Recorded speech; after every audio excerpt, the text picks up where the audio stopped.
on how to not do that. So we have some people from all over. We have Kenya today. We have Netherlands, Italy, some good representation from all over. Istanbul, Egypt, South Africa. We see hot, muggy DC. Uh, great. We have some people, India coming in. Excellent. Thank you for staying up, everybody. And thank you for those in the Americas waking up and joining us first thing in the morning. We're excited to have you. I think we can go ahead and get started now. We'll still have people join in, but we have so much content. We want to make sure we give Dr. Song enough time. Welcome, everyone. My name is Viviana Bernabé, one of the moderators for GALA's Interpreting and Technology Special Interest Group, responsible for hosting today's session on virtual booth solutions. I have Aki Hayashi with me as well, who is also one of the other moderators for the SIG. Before we introduce our guest speaker, just a kind reminder that the Interpreting and Technology SIG meets quarterly, and our next SIG meeting is next week. We also have some very exciting webinar topics scheduled for the next few months. It is a healthy and exciting pipeline. We'll drop the link to the SIG in the chat so you can join. So let's go ahead and get started. Today, I'm honored to introduce Dr. Bernard Song, consultant and conference interpreter with 20 years experience in the interpreting sector. Dr. Song will be walking us through key differences between RSI and virtual booth platforms, starting with his own platform, Terp, which was awarded a grand prize by CIUTI in 2021. Dr. Song, thank you so much for being here today. I'll hand over to you. Thank you. Thank you, Vivi. Thank you, Aki, for the invitation. And thank you for GALA, Interpreting Special Interest Group, for giving me the chance to talk about the true virtual booth solution. This is quite a new topic. I think not everyone have heard about true virtual booth. So maybe today I'll take this chance to demystify or debunk about the true virtual booth concept and the solution. As Vivi has mentioned, I'm an AIIC member, an ATA member, and also I'm a consultant interpreter for more than 20 years. I'm the founder, co-founder, and CEO of Terp Technologies. So I have to make a disclaimer first. The views, the opinions, and examples I've shared in this presentation is only my own, all right? It doesn't represent AIIC, ATA, GALA, or Terp in any way. So I'm going to talk about distance interpreting because, the evolution of distance interpreting is very important for us to understand the reason why true virtual booth is the necessary. And then what is true virtual booth and the reason to get that, to design and to produce such a product. Next, I'm going to talk about the differentiations of TVB. So I'm going to use a lot of acronyms, TVB representing true virtual booth to save time. So do remember these acronyms. And then how TVB can actually change the landscape of SI. And of course, TVB is it will bring benefits to all stakeholders. I believe is an all stakeholder approach is actually the approach to the future of interpreting. So this is interpreting. I think a lot of people are familiar with DI, which is defined by AIIC in their literature. But if you go a little bit further, you will find that in DI there are RSI, VRI, video remote interpreting. That's the consecutive interpreting and sign language interpreting over video. And of course, there is over the phone interpreting, OPI. We're going to zoom in and focus on RSI, remote simultaneous interpreting, because today we're talking about the true virtual booth. There are, in my view, some 3 stages. We have RSI actually prior to COVID, and we call it prehistoric RSI. Basically, in Olympic Games, in the World Cup, people are using long cables and creating hubs of many booths, and interpreters will be sitting in the same room in their own booth, and there is a connection by fixed line or even satellite communication between that hub and the different places in Olympic Games. That was prehistoric because it was quite expensive. Um, I don't really see such solutions anymore. After RSI platforms appeared in around 2013, 2014, because basically in 2011, WebRTC technology has made it possible for us to leverage on the internet to have close to real-time communication. And of course, RSI platforms are cloud-based. They are all-in-one platform. I think this is very important to remember to when we talk about the differentiations or differences between RSI platforms and true virtual booth later. So it is all-in-one platform, and we call it RSI 1.0. Okay, there will be a much higher stage. That's what we call the true virtual booth. Okay, and to understand the differences, I invite you to look at these two pictures at the bottom of the screen. On the left hand side, you can see this is a very typical European Union, EP or EC type of occasion, or United Nations headquarters, where you have the meeting venue and with the booth built in. All right, the equipment are built in there. And on the right hand side, this is typical commercial conferences happening in a hotel or in a convention center, and then you build a mobile booth. You build the consoles, transmitters and receivers, radiators, etc. there. So it's a close metaphor for RSI platform versus true virtual booth, because RSI platform, there's a historical reason to that design. When RSI platforms appeared, there were no other um, online platforms, meeting platforms that are so popular as Zoom or Teams or WebEx back then. And so RSI platforms in 2015, 13, 14, 15, they were trying to compete for on-site conferences. And so they need to create an all-in-one platform and send the video on the platform to interpreters so that interpreters can see and hear and interpret in one place. Now, this is more like what is happening in the left case, in the left picture. However, with the evolution of the digital platform requirements, customers' needs, um, during the second stage or the second half of the COVID pandemic, customers are more and more proficient and used to the mainstream meeting platforms. That is to say, they are not going to have their meeting on an RSI platform. Most likely, they're going to choose a platform, a video platform, a mainstream meeting platform that they're familiar with, such as Zoom, such as Teams, WebEx, which are used daily by them. And this is more similar to what is happening in these two pictures, UN versus the hotel. All right. So the UN evolves into an online platform that's RSI platforms, or Zoom. Zoom is basically an RSI platform, lacking certain functionalities, but it's pretty complete as of now. And on the right hand side, what True Virtual Booth is trying to mirror or mimic is actually a mobile booth that is built inside of a venue, or in this case, a virtual venue that is, Zoom or Teams. So I hope this makes sense to everyone in terms of understanding the evolution. And True Virtual Booth will lead to the next stage of simultaneous interpreting. What I said, I define it as hybrid simultaneous interpreting. We'll look at the definition later. So what is True Virtual Booth? It is actually a cloud-based software solution or software application. I think everybody knows, like, at the bottom of the screen, the interpreters are talking through a cloud to deliver their interpretation to the audience. And very distinct feature of that is a video back channel function that is lacking in Zoom and in most of the RSI platforms.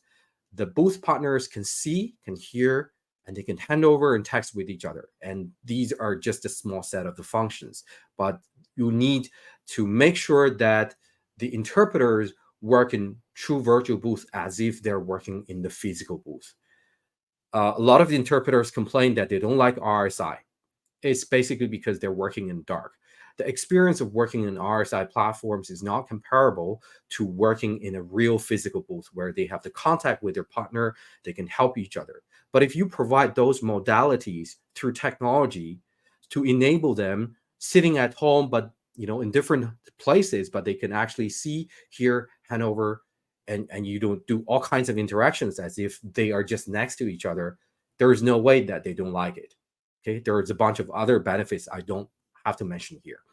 And for conferences, there is no need of the video feed, but it works with all the mainstream meeting platforms or video platforms because it is a virtual booth. We don't reinvent that view, which is Zoom strength, which is Team strength, and which is something that they specialize and do very well. And these are giant players in the video meeting or conference area.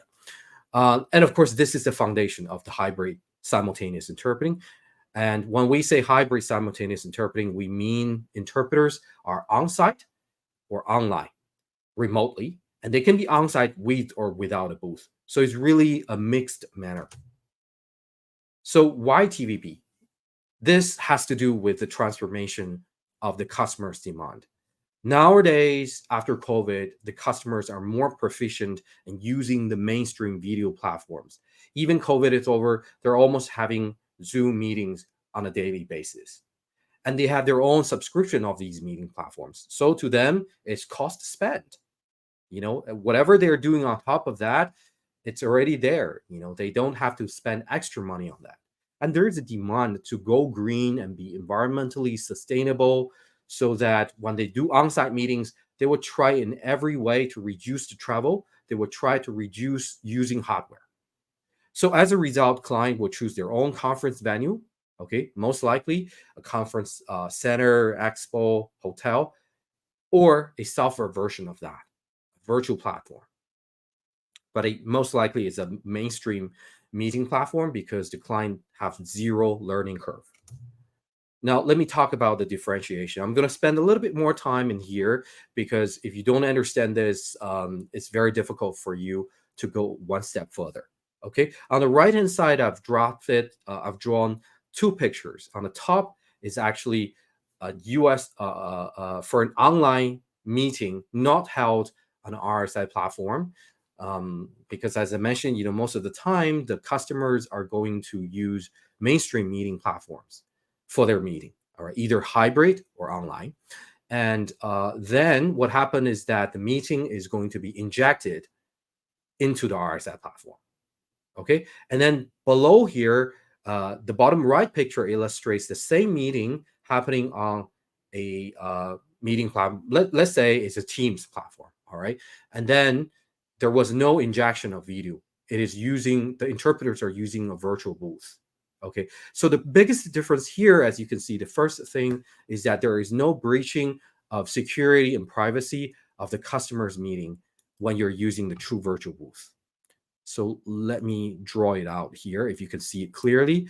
These are the interpreters. The meetings, the Teams meeting is here, and the interpreters join these meetings with customers' authorization. Whereas on top here, this is a secure platform Teams. This may be a secure platform in RSI 1. They're both ISO 27000 certified. However, if you bring the video out of the customer's video platform into an RSI platform, this behavior itself is called a breaching of security and privacy. Okay, but for this, the content doesn't flow into the virtual booth at all. So it's 100% secure. Second, when a meeting is happening on a virtual platform already, and the server of this platform, Teams server and RSI platform server, are perhaps hundreds or even thousands of miles away. Now, this physical separation, makes the theoretical sub-second latency impossible to achieve.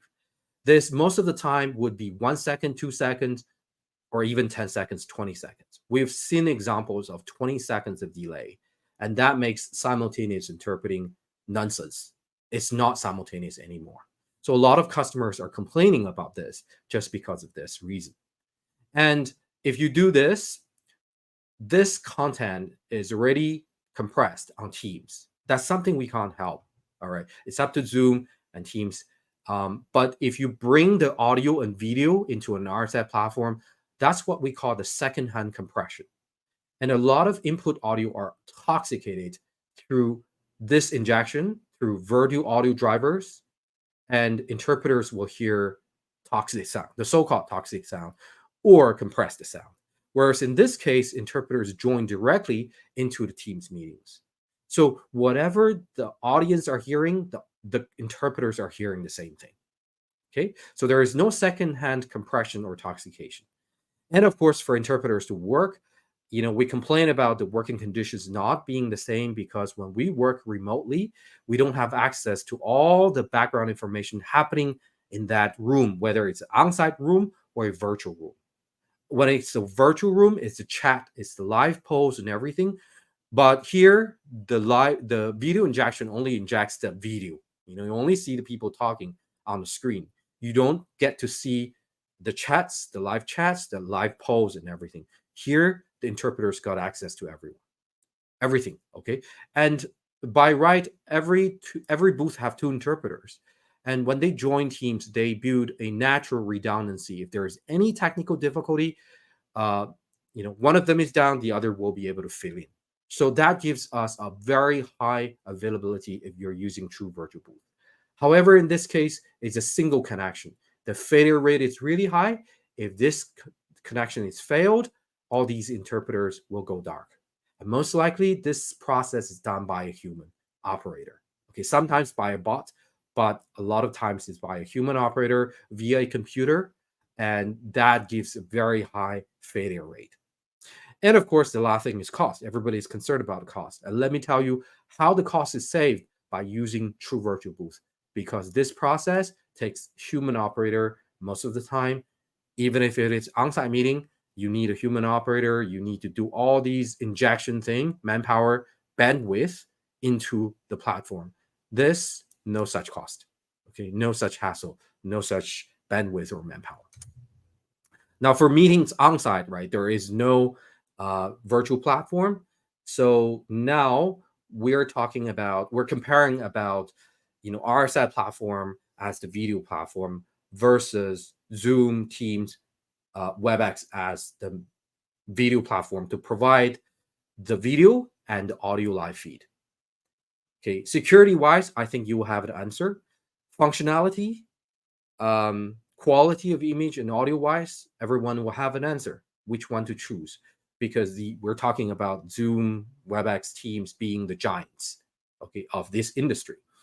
And cost of the dedicated manpower and equipment of doing that live feed into an RSI platform, comparing with all the AV companies engaged by the customers, they know how to do live feed on Zoom, on Teams. So it's pretty simple for them to do that.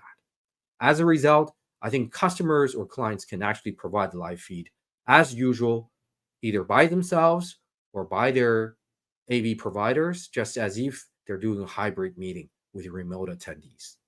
Okay, and there is no learning curve if they're using TVB with one of the mainstream meeting platforms. Now, next, we're going to compare TVB with the legacy SI hardware. By that, I mean the consoles, all right, and the transmitters, receivers, radiators that we have been using for the past decades, close to 100 years. That's good. I really prefer that. As an interpreter myself, I can, I don't have to worry about that because we've been using it for a very, very long time. But for the new system, we need a little bit time to get used to that. But there are these advantages that I really wanted to highlight to everyone. Environmental impact. Okay, we're talking about that all the time on every occasion. All right, the traditional equipment, they use battery, they use a lot of plastics, and there's transportation, warehousing, everything. These are creating an environmental impact versus TVB, which is a software, which is fully green. Now, the booth lease possibility is also there if you're using TVB plus a noise canceling microphone. There are a lot of such microphones that can give you very good quality sound, but take out most of the the noises or ambient noises. One good example is your iPhone. If you haven't never tried that, try it on the street. Besides a bus station, when the bus is going, by you, you talk, and on the other side of the call, can they actually hear your voice clearly? You will be surprised. And huge cost savings on receivers and booth in some cases. All right, in some cases you still have to build booth for soundproofing purposes, but receivers cost is real, and it's big if you have hundreds or if thousands of attendees going for an event. It is also free from using TVB. It also frees the interpreters and the team from the space. You can really put the interpreters next door or in a remote place. And for venue design, this is really considered as an aesthetics design, because a lot of event organizers complain to me that they don't want to see the booth. It's just not aligned with the whole design of the venue. And setup wise is very flexible. HSI, hybrid, they can be on-site and the interpreters can be remote. So TVB is really the foundation of hybrid simultaneous interpreting. And when we talk about HSI, it's actually referred to any SI job. Interpreters can be located far and near. Okay, they can be online, they can be on-site, or one of the booth partners is on-site and one of the booth partners is online. This is what we call the mixed future or the hybrid future of simultaneous interpreting. And there are practical constraints of interpreting jobs. If you're down on the ground, right, there are sometimes unavailable, interpreters are unavailable in one location, and sometimes the costs are really high. So using technology, we can bridge those gaps. And interpreting, in my view, is still a human-centered professional practice. AI has, already come into our profession, but I have a different view about the competition between human versus AI. And it's not the topic of today, so I won't talk about that. But when we say interpreting, I still assume we're talking about a human-centered professional practice. And so COVID has made the client see that there is a possibility for us to continue this human practice beyond physical constraints, okay, and expand the language access for everyone. Now, with TVB, we can redefine SI. So there are a lot of new scenarios coming up. And for TVB, apparently, the benefits are it's simple and easy to use. It's very modular. It's very affordable. So interpreters can actually buy and use that. And it's DIY by interpreters. I've never heard about any RSI platforms or traditional legacy hardware can be acquired by an interpreter, set up and used by an interpreter. It's too much. Legacy hardware is a heavy asset run. And RSI platform, you have to resort to the RSI platform to do it for you. You can only pay for them to do it. You can't do it yourself. This is really do it yourself. You create a session as if you're creating a Zoom session. So it's that simple, right? And then it's absolute security, which I've already mentioned. And to Zoom, it is not competition. All right, it's not an RSI platform competing with Zoom. It is rather complementary. Wherever Zoom is lacking, the video back channel, TVB fills that gap. Okay, and it works with Zoom seamlessly because Zoom covers online and TVB covers offline. So for a hybrid meeting, these two, if used efficiently, that can save a lot of costs, that can save a lot of setups, and that will be able to run by a single interpreter very easily. Okay, and HSI blurs the boundary of on-site and remote interpreting. That's why we call it hybrid simultaneous interpreting, in contrast to hybrid meeting, because everybody talks about hybrid is about hybrid meeting. We're going to talk about hybrid simultaneous interpreting. Again, TVB is an all-around solution for on-site, online, and hybrid. It's very flexible. Now let's look at some of the scenarios. The first one is pure online events.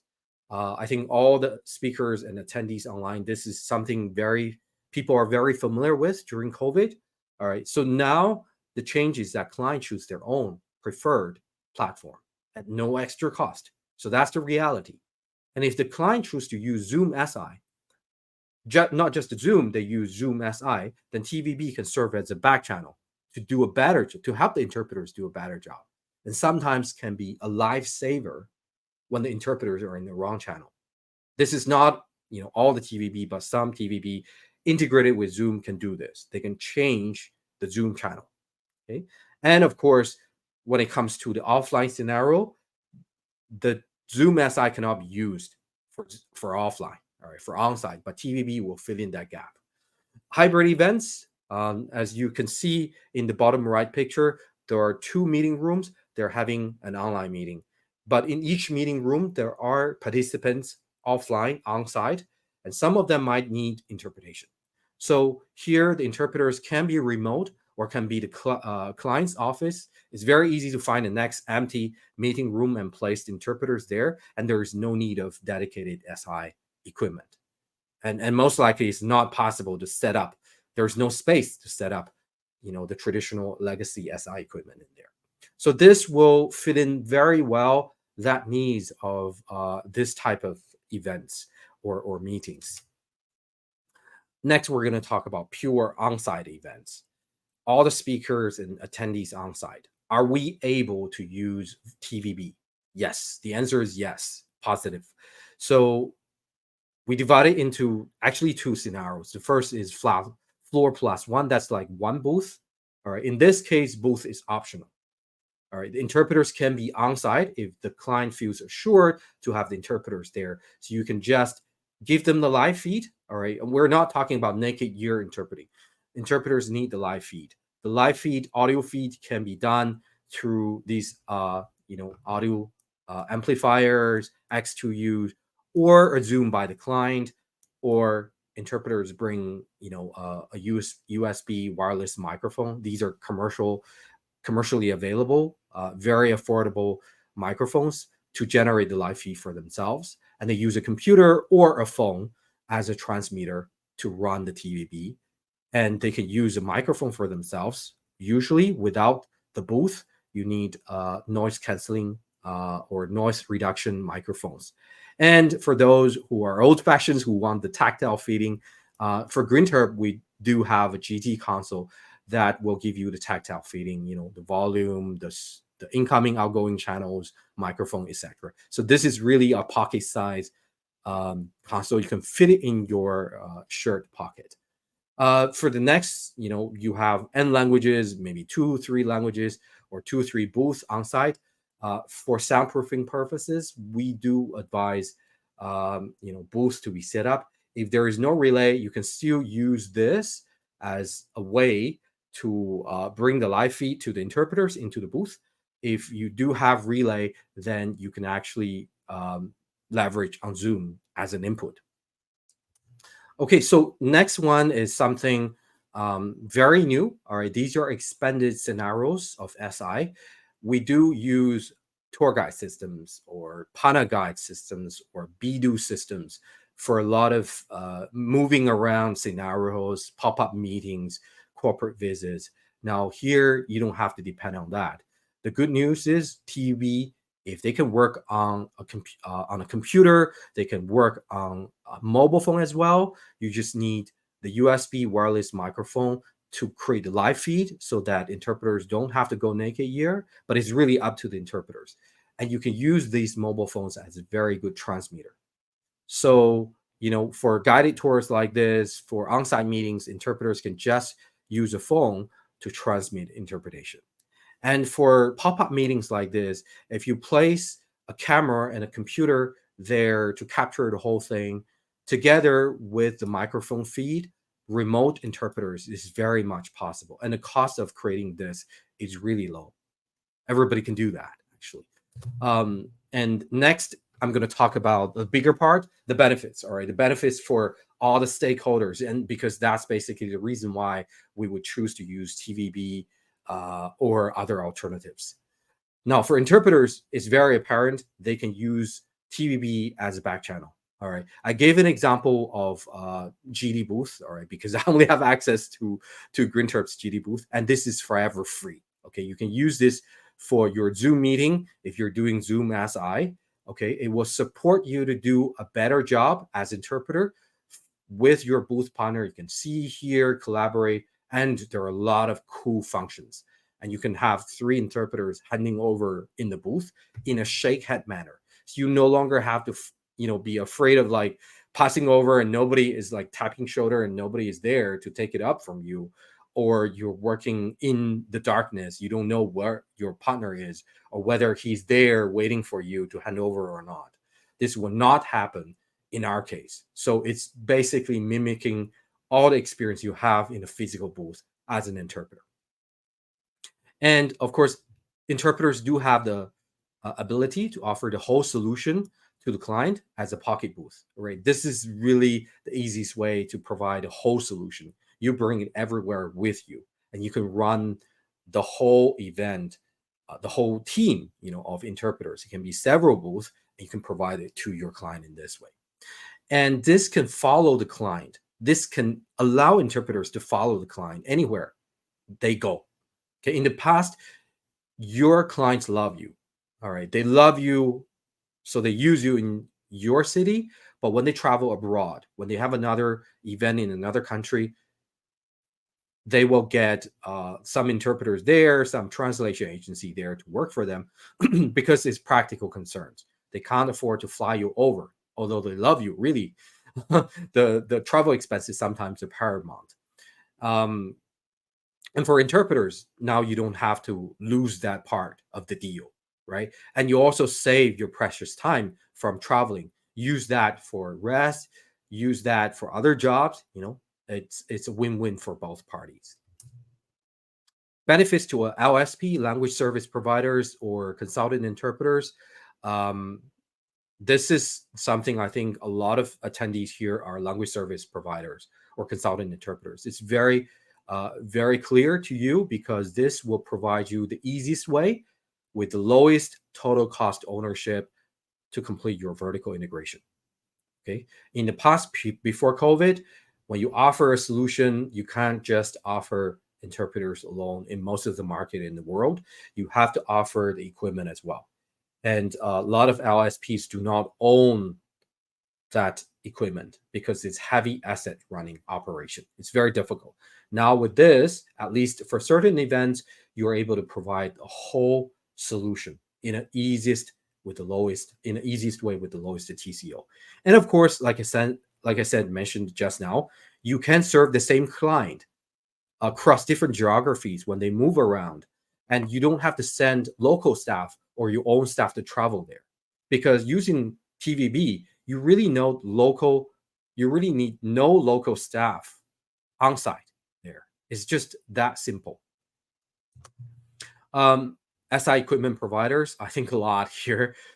So really, SI equipment providers shouldn't view TVB as a competitor, but as a complementary alternative because it really helps.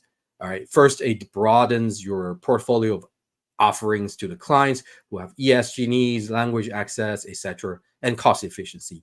And then you can stay in the game. If you embrace it early, you stay in the game and you can transition to the sustainable future, because that's the future. That has to happen in a matter of years.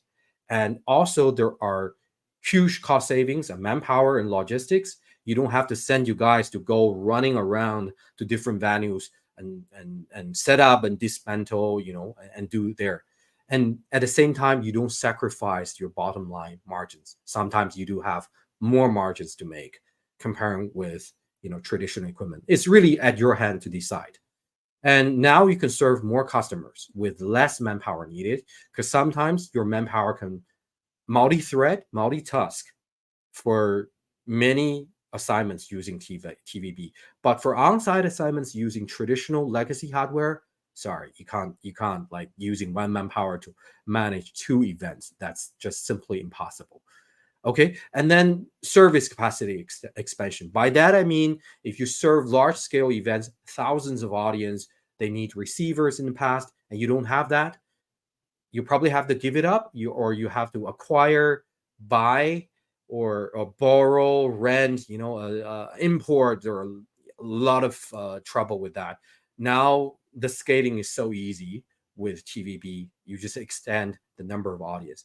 And of course, this would apply for RSI platform as well. But using all digital format interpreting systems, you are able to expand your service capacity instantly, okay? And without making that huge investment in upfront. And of course, this will avoid the loss and damage of hardware receivers. We all know that is a pain for SI equipment providers. If you lose your damage, or you have your hardware receivers damaged. For audio visual providers, that's usually the collaborators of SI providers or working for the event organizers.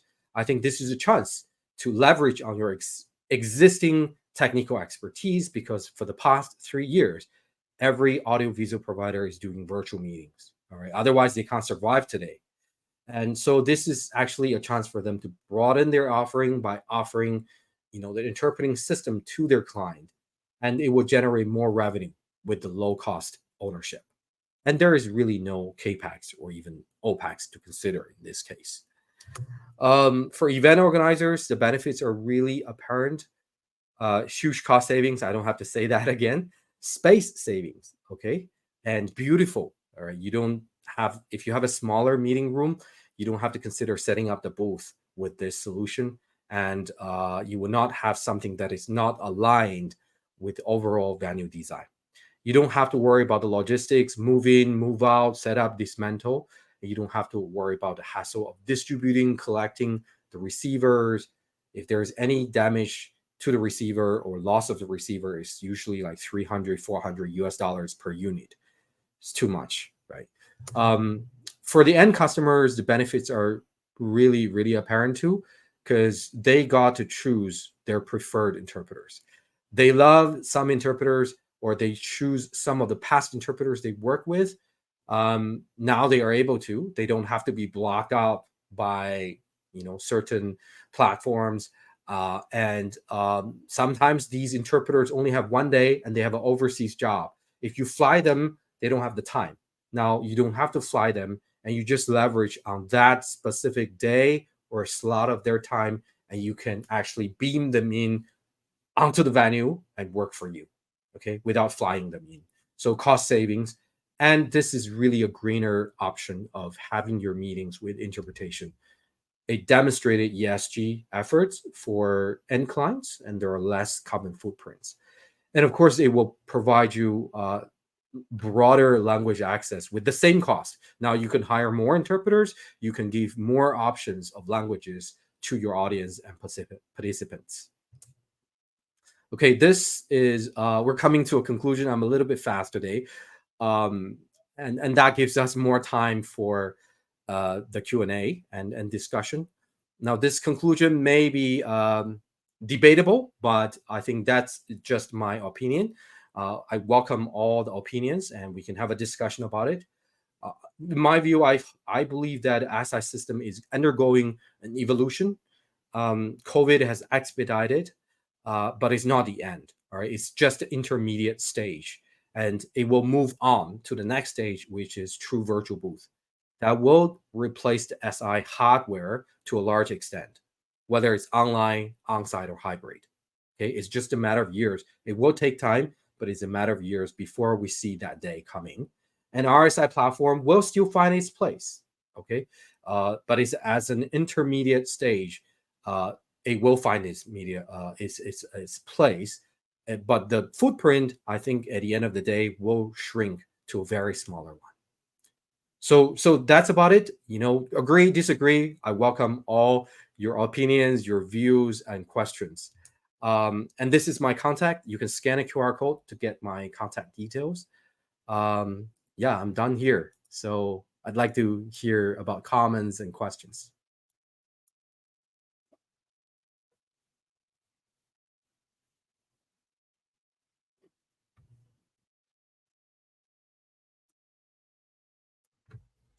Isabella, you're on mute. I'm sorry, I never learn. Apologies. I see that Viviana and Aki are having connection problems, so I'm jumping in. Excuse me, just to kick off the Q&A. So let's see. We have a cute comment from Barry Slaughter Olsen, who says, prehistoric RSI, what a term, I love it. I think Thank you, Barry. We need to add that to the to our terminology list, I think, prehistoric RSI, okay. And he actually had another question. What are the target markets for TVB? Yeah, good question. I think TVB, as I've shown in the first, I think 2 or 3 slides, I've shown the institution markets versus the commercial market. I think TVB is more suitable for the commercial market. For the institution market, it's more like the UN, the European Union. They would be more prone to use the all-in-one cases. So RSI platform do find its good usage in there. Okay, excellent. There was another comment. Oh, here you managed. Here I am. Next, okay. Thank you, Isabella. Great. All right. I'll leave the virtual floor to you. Thank you. We have another comment here from a known user. Noise canceling equals voice canceling. Dr. Song, comments? That's not true. Yeah, there are actually background voice canceling technology available that will cancel all the people speaking around you, but leave your voice in there. That's pretty advanced. But the effect of that, I've tried it. It works sometimes. It doesn't work a lot of other times. So you try it with your caution. But noise canceling is not equivalent to voice canceling. Yeah, especially the interpreter's voice. Yeah, if it cancels all the other, ambient voice, that's great. That's what we want. All right, which I think is a good segue to the next comment here. Very interesting. I need more information and training on how to use it. So, Dr. Song, I'm going to add a question here. How can interpreters or anyone reach out to you or your team to learn more? Sure. Green Terp is open to everyone. All right. Anyone can go to our official website, www.gtmeeting.com. You go to the pricing page, you will see the pricing, and you can click sign up. That will lead you to a free account setup. We do have free account that offers 30 minutes meetings, GT booth sessions for free, unlimited number of it. All right, you can have 30 minutes. It's like Zoom, right? After 30 minutes, you open another one. So you can try out the GT booth and the audience experience. Basically, it doesn't really give you, it doesn't really require you to install any app apps on the phone. This is another big difference, but it's just specific to Green Terp. So I didn't really mention that, in my presentation. So we basically forgo all the apps because I don't know about other people. I really hate apps. I have like 10,000 apps on my phone. So I really want a convenient thing to scan a QR code and then immediately I'm able to listen to interpretation. There are real constraints to that on the iPhone. And that's the reason why, a lot of systems are not able to achieve that. But Green Terp luckily can, give this option to our clients so they don't have to download any app. And they just scan a QR code and then listen. Now, from there, the page that you sign up, you log in, you should be able to get all the instructions on the home page. Okay, I hope I answered your question. Yeah, and we'll drop any relevant links into the LinkedIn chat as well, just so everyone has that opportunity in case they'd like to try.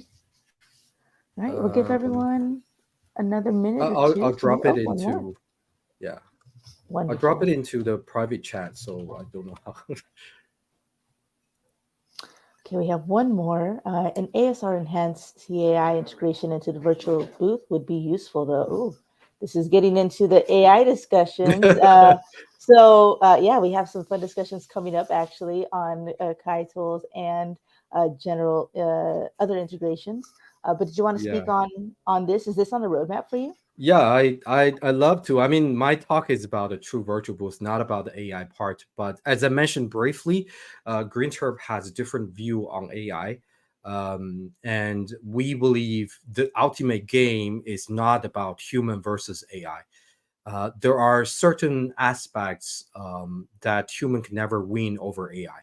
and there are certain aspects AI can never win over human. So it's never ending war, right? The right way to end this is to AI versus human plus AI. So the human who uses AI will definitely win AI.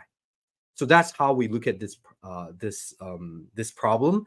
And we do have like Kai tools or ASR tools that we haven't launched yet, but you're right, you're in the right direction.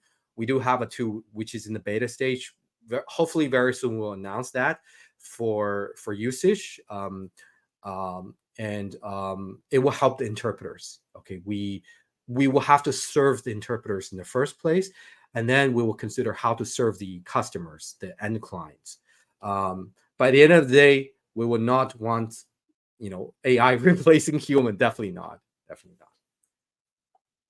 No, there's definitely a place for that. While we wait for more comments, I just want to shamelessly plug the next GALA Interpreting SIG webinar in October will be focused on AI. So please stay tuned for that post.